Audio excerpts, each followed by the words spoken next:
Continuing our discussion around value, we're now going to broaden a little bit. Instead of digging deeper into what it is, we're going to ask, why is it important?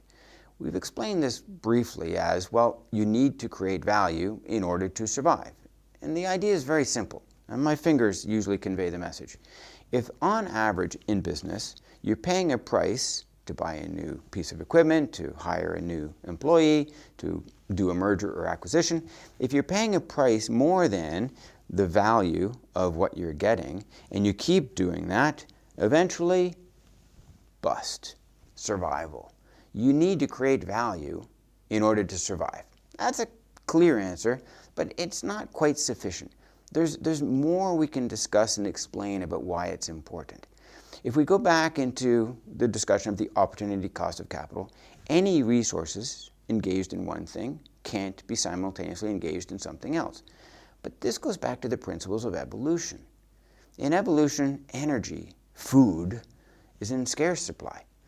Anytime we use energy in our tribe, in our family, in our body, inefficiently, there's a price to be paid, because making poor use of something which is in scarce supply puts the survival of the tribe or the human at risk.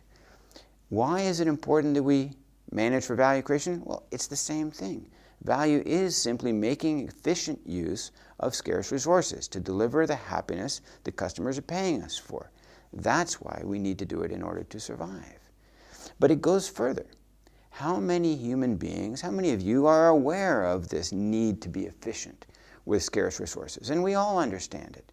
This concept of sustainability, the way in which we use our resources so that we have them available to use them again in the future to sustain our existence, that is value creation.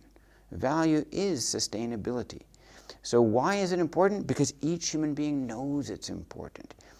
As a result of that, if you're managing your business not based upon value, but instead based upon something else, again, the popular targets include profits or market share or growth rates.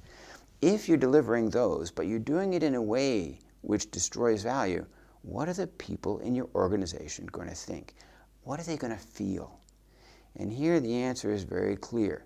When the people see that you're rewarding those who've destroyed value, who've compromised the health, the sustainability of the company for the long term, but those people who you're rewarding have created profit, hit growth targets, delivered on market share objectives, when they see you rewarding those people for destroying value, a word is going to pop out, and that word is unfair.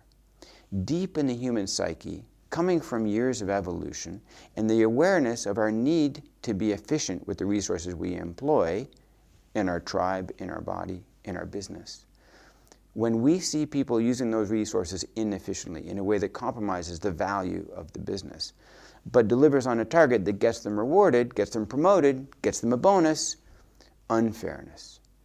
This word unfair is a loud, ringing alarm bell. What it's telling you is people are perceiving violations of value in your organization. Things are being done, decisions are being taken, promotions are being made and given, not because of value, but because of something else. Anything. Profit targets delivered, who your parents are, what mother tongue you speak, racial background, national background. There's a myriad of different reasons why people get promoted, decisions are undertaken which aren't value-based.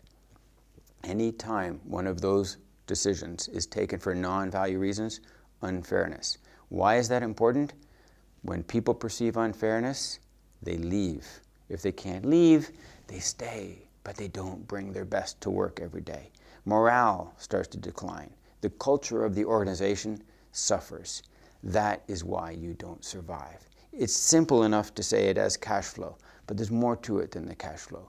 Cash is where you're going to see that you're not surviving, but it's the people leaving that's the early indicator that tells you you're not managing for value. Why is it important to understand and manage for value?